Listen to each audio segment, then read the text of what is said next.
Hi, I'm Josh Bishop from onlinecomponents.com, and today we're going to do a demo of Triad's current sensors.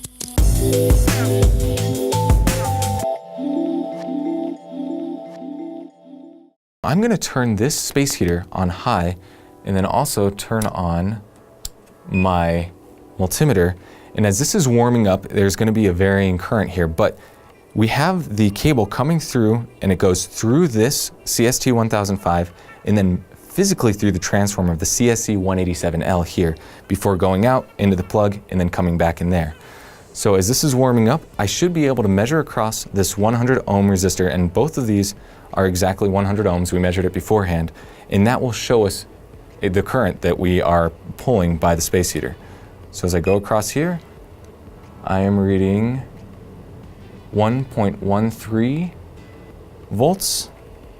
And across the 100 ohm burden resistor of the CST1005, I'm measuring about 1.09, which I then take 1.09 and divide it by 0.0958 to give me the amperage, which in this case is 11.38 amps, which for a space heater of this size makes sense.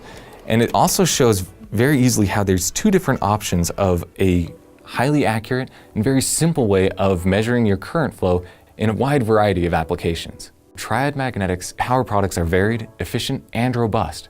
To learn more about them or to purchase any of these parts or more, please visit onlinecomponents.com.